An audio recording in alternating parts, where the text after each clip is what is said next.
Ito ang Presidential Broadcast Service Radyo Pilipinas. Radyo Publiko ng Bagong Pilipinas para sa Bagong Pilipino. Naghahatid ng mahahalagang balita at impormasyon na uugnay ng pamahalaan sa sambayanan. Tulay sa himpapawid ng serbisyo publiko. Radyo Pilipinas. Radyo Publiko. Ang boses ng Pangulo. Sa Iloilo, Radyo Pilipinas. 585 AM. Oras sa Radyo Pilipinas, alas 8:02 sa aga. Nagapanguna nga balita sa syudad, sa mga banwa, sa probinsya sa Iloilo, kag kaingon ng mga probinsya. Mga pananaw sa likod sa mga balita. Inyong matatian sa Radyo Pilipinas Iloilo News. Mga balita na magasukata sa inyong aga. Yung bantayan, yung sunod, yung tipon sa Radyo Pilipinas Iloilo News Team. Gikan sa hulot balitaan. Diretso sa inyong palamatian. Yari ang Radyo Pilipinas Iloilo News.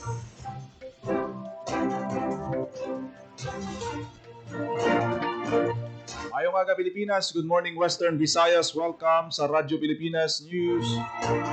Subong adlaw sa Lunes, Disyembre 15, tuig 2025. Ako ang inyong tagbalita, Junel Baclay, kagkaroon sa aton mga headline. 560 million pesos nga Banago Improvement Port Project lakip sa ginbisita ni Presidente Marcos sa Bacolod City. DOH Western Visayas ginlunsar ang Ligtas Christmas Campaign 2025. Kapistahan 2026 kick-off lauman sa Disyembre 16. Pisto nagkampiyon sa First Binirayan Ultra Marathon sa probinsya sang Antique. DSWD ginsuguda na ang pagpanagtag sang bulig sa mga pamilya nga naapektuhan sa bagyong Tino sa Bacolod City. Driving without license nagapanguna sa mga violasyon sa mga motorista sunod sa LTO. Kag 1.2 million pesos nga benepisyo sa barangay insurance program sa Negros Occidental ginpanagtag na.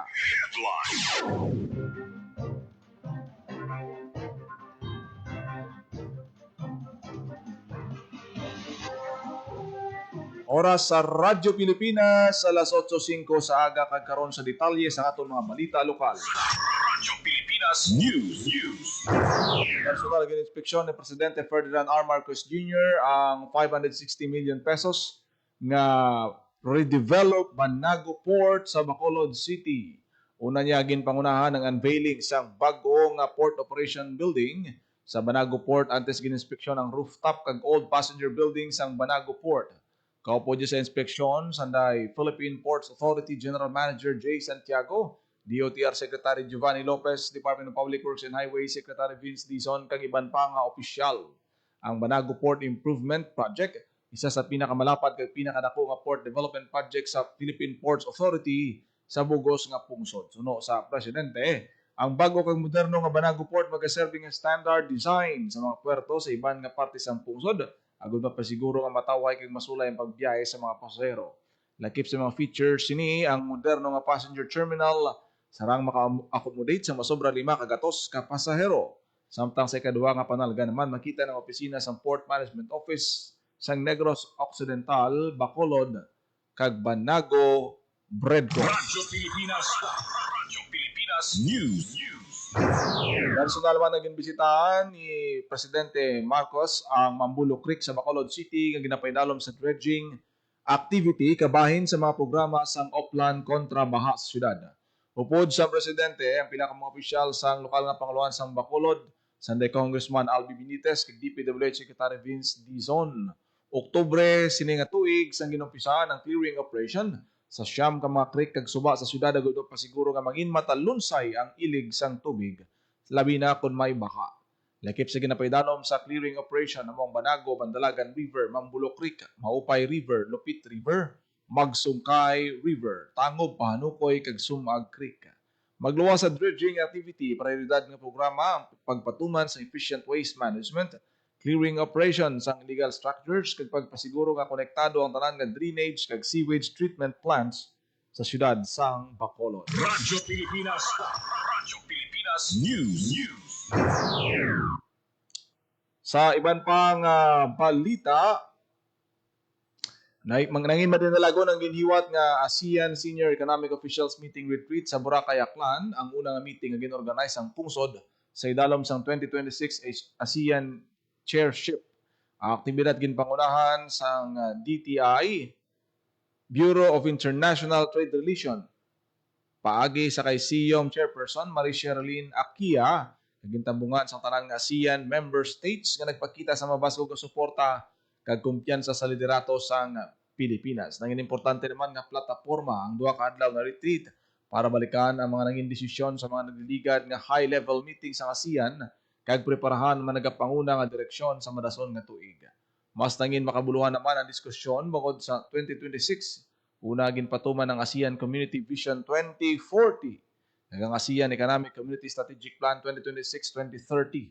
Ginistoryahan sa mga delegado ang post-2025 economic direction sa ASEAN, external economic relations, mga inisyatiba sa regional trade para sa 2026, kag mga tikang para sa pagpabakod sa digital integration, competitiveness, kag partisipasyon sa rehiyon sa global value chain. Radyo Pilipinas. Radyo Pilipinas News. Nagpagwa ang Department of Health Western Visayas Center for Health and Development sang kampanya para sa malinong, healthy, kag himpit nga pagsaulog sang Pasko karon nga tuig. Sa idalom sang Ligtas Christmas 2025 miara sang tatlo ka sub-themes, Biya Healthy ngayong Pasko, tamang pagkain, ehersisyo at disiplina, kag iwas paputok.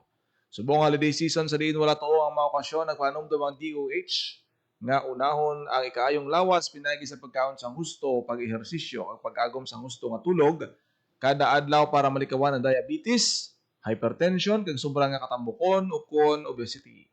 Importante man sa DOH nga mahugasan gid sang maayo ang kamot para makalikaw sa kontaminasyon sa pagpreparar sang pagkaon, kag isulod sa refrigerator ang sobra nga pagkaon para hindi madasig maguba. Sa pihak nga bahin, nagpaandam naman ang ahensya nga may mga biyahe sini nga holiday season, dapat siguraduhon ang blow bagets o kon battery, lights, oil, water brake, air, gas, self, engine, and tire bago magbakasyon. Radyo Pilipinas. Radyo Pilipinas News. Tiwat naging pahanumdum sa Department of Health Western Visayas ang paglikaw sa paggamit sa palupok subong nga holiday season.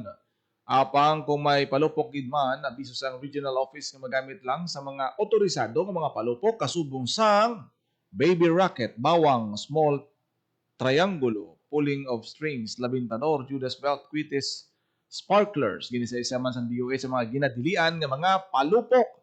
Ang ginadilian nga mga palupok amo ang Watusi Piccolo Mother Rockets Pillbox, Boga, Judas belt, bawang, Quiton, Goodbye Philippines Atomic Bomb, 5-star Pla-Pla, Giant Whistle Bomb, Super Lolo, kag Atomic Bomb. Apang ang pinaka-safe sa gihapon nga pampagahod sa bagong tuig ang ginakampanya sang DOH Region 6 amo ang paggamit sang Torotot. Radyo Pilipinas. Radyo Pilipinas News. Sa pistahan 2026 kick-off, lauman, buwas nga adlaw, Disyembre 16. Radyo Pilipinas. Radyo Pilipinas. Sa balita ni Hope Torichante. Uman sa Disyembre 16 ang kick-off sang Kapistahan 2026, siwato ng selebrasyon sa New Capiz Provincial Capital sa Pueblo de Panay sa Rojas City alas 6 ang gabi.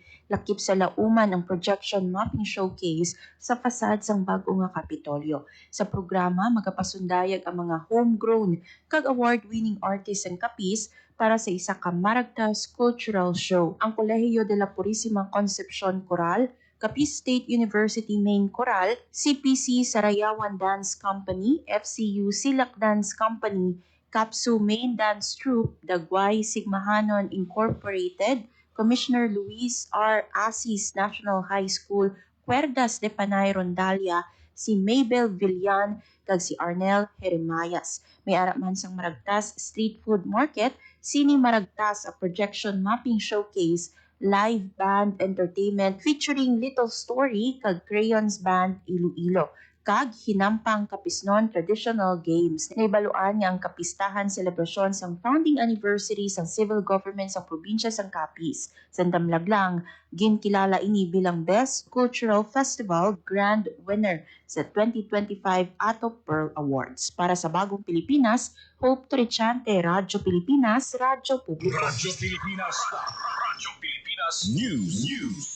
Kapisnon nagkampiyon sa first Binirayan Ultramarathon sa probinsya sang Antique. Radyo Pilipinas. Radyo Pilipinas. Report. Nagapanumbalik sa balita si Hope Torrichante. Kapisnon ang nanguna sa 11 nga Binirayan Ultra Marathon sa Antique. Nakumpleto ni Marlo Quiachon sang sapian ang 100 km sa sulod lang sang 8 ka oras, 15 ka minuto kag 42 segundo rason agud makuha ang kampyonato.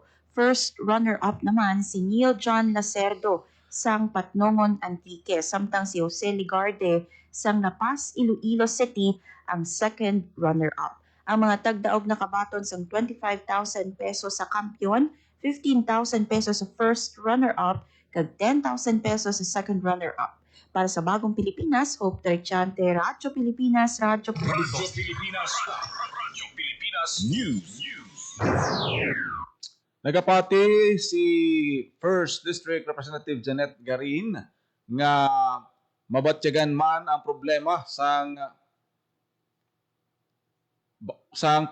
sa kuryente sa First District sa probinsya sang Iloilo. Naghatag ini sang mensahe sa mga empleyado sang Ileco 1 nga suno sa iya hindi siya dapat kabigon nga kontra ugaling may mga bagay siya nga hindi niya pa-please ang 100% bangod sang iya katungdanan para sa kayuhan sang komunidad kag bilog nga distrito.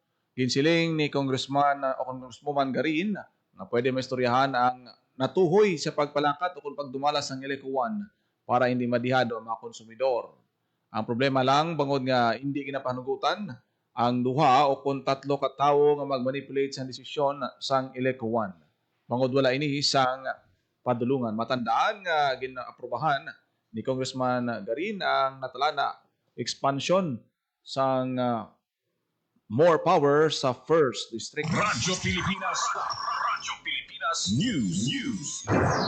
Ginsugudan na sa Department of Social Welfare and Development ang pagpanagtag sa emergency cash transfer sa mga pamilya sa Bacolod City nga nagub-an sa puluyan sa Bagyong Tino. Suno sa Bacolod City Government nagdangat sa 115 million pesos ang kabilugan nga balor sang cash assistance nga ginpain para sa unang batch sa mga benepisyaryo. Masobra 300 o kung 3,400 naman ka benepisyaryo nga ang balaya na ubos guba ang makabaton sang 10,325 pesos. Samtang malapit naman sa 15,000 na mga benepisyaryo ang panimalay na classify nga partially damaged kag makabaton sang 5,369 pesos. Magluwas diri ginalauman nga mapanagtag man sa Enero tuig 2026 ang bulig para sa 26,210 kaiban pa nga nagub-an sang balay bangod sang bagyo. Radyo Pilipinas. Radyo Pilipinas News. Nagdaog ang Team Agribits nga ginabugusan sa mga estudyante sa Aklan State University sa ginhiwat nga Demo Day sang Agritech Innovate nga ginhiwat sa Ati Central Office, Diliman, Quezon City. Nangin kasumpong sang ASU ang 4 kaiban pang universidad sa pungsod ng nalakipan sa St. Mary's University, Cavite State University, University of Science and Technology of Southern Philippines kag Mindanao State University. Sa ilang sambuwa sang Marso 2025 kag Agosto 2025 sa dinilagin pasundayag ang ilatag sa ka-innovative solution agud masabat ang problema sa agrikultura. Bilang padya sa ila kadalagan ng team sang ASU, nagpauli sa 50,000 pesos salin sa Agricultural Training Institute. Ang DG Agri Hack ginalauman nga makapauswag sa sektor sang agrikultura kag pagpangisda makabulig man sa komunidad kag makapahapos sa palabuton sang pungsod. Radyo Pilipinas. Radyo Pilipinas News. Nagapanguna sa mga violasyon nga nadakpan sang Land Transportation Office Region 6 ang pagmaneho nga wala sang nagakaigo nga lisensya.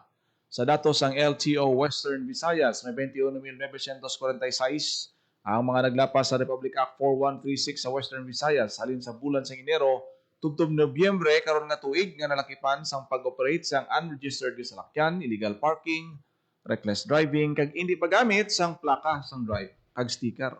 Ginasundan ini sang violasyon sa sa Seatbelts Use Act nga may 9,861 ka mga nadakpan nga violations, sa RA 10054 o kung hindi pagsuksok sang helmet nga naglabot sa 4,296. Yara naman sa 58 na nadakpan nga nag-operate sang kolorom nga salakyan kag 42 na naglapas sa RA 10913 o kon Anti-Distracted Driving Act. Radyo Pilipinas. Radyo Pilipinas News. Yung pangunahan ni Negros Occidental Governor Bong Lacson na pagpanagtag sang insurance benefits nga nagadangat sa 1.2 million pesos sa idalom sang barangay insurance program sang Negros Occidental Provincial Government. Ang bulig pinansyal ginhatag sa mga pamilya sa mga insured beneficiaries nga nagaserbi bilang barangay officials, barangay tanods, barangay health workers, kag barangay nutrition scholars. Ang mga benepisyaryo naghalin sa siyudad sang San Carlos, Escalante, Cadiz, Silay, Talisay, La Carlota, Himamaylan, Kagabangkalan, pati na ang Banwa sang Calatrava, Manapla, Murcia, Ibi, Mangalona, Pulupandan, San Enrique, Isabela, La Castellana, Moises Padilla, Kawayan, kag Banwa sang Ilaw. Radyo Pilipinas. Radyo Pilipinas News. Nag-turnover ang provincial government sang Guimaras sang kagamitan sa pag-eskwela kag materyales sa 31 ka mga pilot school sa probinsya sa idalom sang Healthy Learning Institution Initiative. Ang Healthy Learning Program naka-align sa key national policies ang nilakipan sang Universal Healthcare Law, Joint Administrative Order sang HLI, Health Promoting Strategy Framework, nag-uplan kalusugan sang DepEd, nag-promote sang mas healthy kag resilient nga learning environment. Ang 31 ka mga pilot schools kinalakipan sa 7 ka bulutuan sa Nueva Valencia, 7 man sa Sibunag, 6 sa Buenavista, 6 sa Hordan, 5 sa Banwa sang San Lorenzo. Ginpasalamatan naman ni DepEd Education Program Supervisor Dr. Edlin Lihita ang provincial government sa paghatag prioridad sa programa para maging healthy learning ang mga environment sa eskwelahan sa probinsya sang Guimaras. Radyo Pilipinas. Radyo Pilipinas News. CGS Antique nagpagawa sang notice to mariners para sa iwaton nga fluvial parade sa Hamtik, subong nga adlaw. Radyo Pilipinas. Radyo Pilipinas. Sa balita ni Hope Torrichante. Nagpagawa sang notice to mariners ang Coast Guard Station Antique para sa iwaton nga fluvial parade sa Malandog River sa Hamtik, Antique sininga Disyembre 15. Sandig sa notice, iwaton ng parada alas 3 tubtub alas 5 sa hapon halin sa baba sang suba padulong sa Malandog Activity Center. Kadungan sini, ginabisuhan ng mga sakayang pandagat, boat operators, mangingisda, nga bakantehan anay ang lugar para maghatag ligwa sa aktibidad. Para sa Bagong Pilipinas, Hope Trichante, Radyo Pilipinas, Radyo Radyo Publiko. Pilipinas. Radyo Pilipinas News. Commissioner in Hiligaynon, Dimson, nagsumpa sa katungdanan. Radyo Pilipinas. Radyo Pilipinas. Sa detalye sang balita. Nagsumpa na sa katungdanan si Mr. Alain Ross Dimson bilang part-time commissioner sa Hiligaynon Language sa Commission on Filipino Language talos kay Jesus Encelada. Ang pagsumpa ginadminister ni Governor Arthur Daffenser Jr. Naibaluan nga ginpermahan ni President Ferdinand R. Marcos Jr. ang appointment ni Dimson sang December 2 sininga tuig kag magalawig tubtob Enero 6, 2027. Si Dimson isa ka multi-awarded nga manunula, fictionist, kag lyricist, kag nagaserbe sa provincial government sa idalom sa Provincial Administrator's Office. Sang 2019, gin-appointment siya sa pareho nga katungdanan ni Anay Presidente Rodrigo Duterte. Ara sa oath-taking ni Dimson sa Provincial Administrator Raul Banyas kag Provincial Legal Officer Attorney Dennis Ventilacion. Para sa Bagong Pilipinas, Hope Trichante, Radyo Pilipinas, Radyo Publiko. Oras sa Radyo Pilipinas, alas 8:22 sa aga. Radyo Pilipinas. Radyo Pilipinas. Kagin nyo nabatihan ang detalye sa mga nagkapangunang nga balita sa pagpangalagad sa Radyo Pilipinas News sa buong adlaw sang Lunes. It's December 15, 2025. Sa dugang pangabalita ang impormasyon, please share, follow, kag like lang sa aton Facebook page Radyo Pilipinas Iloilo, kag Radyo Pilipinas Community Group. Salamat gid sa mga nag-upload sa aton sini nga FB Live subong aga. Ako na gid lamang inyo alagad ang inyo tagbalita kada aga Junel Baclay. Maayong aga Pilipinas. God bless. Iloilo. Radyo Pilipinas. Radyo Publiko. Radyo Pilipinas. Itinuloy na po natin ang zero balance billing. Libre po. Ibig sabihin, ang serbisyo sa basic accommodation sa ating mga DOH na ospital, wala nang babayaran ang pasyente. Po, ang dami pong challenge, hindi po namin alam kung saan namin kukunin, ganon, nag-iisip kung paano namin mababayaran. Siyempre po, masayang-masaya, super saya po dahil na zero billing po kami. Po, malaking ano po talaga, malaking tulong po. Mabilis lang din po. Bayad na ang bill ninyo. Uulitin ko, wala nang kailangan bayaran ng pasyente basta sa DOH Hospital dahil bayad na po ang bill ninyo. Naiyak ako kasi sobrang saya. Maraming salamat po, Mr. President Bongbong Marcos Jr. Hindi kami nagkamali ng taong hinalal. Kapag napinsala ng bagyo, normal lang na panghinaan ng loob o malungkot. Ang mahalaga, ready tayong bumangon. Ikaw pa, Enoy ka. Kaya pagligtas ng bumalik sa bahay pagkatapos ng bagyo, i-check agad kung may nasira dito. Make sure na hindi basa ang mga outlet ng kuryente bago buksan ang main switch. Kung may nakita namang sira sa mga kable ng kuryente, i-report agad sa otoridad. Itapon din ang mga naipong tubig ulan para hindi ito pamahayan ng lamok. Babangon ka, di ba? Babangon. Ikaw pa. #panatag ang may alam. Maging panatag, Pilipinas. Radyo Pilipinas. Radyo Publiko. Radyo Pilipinas.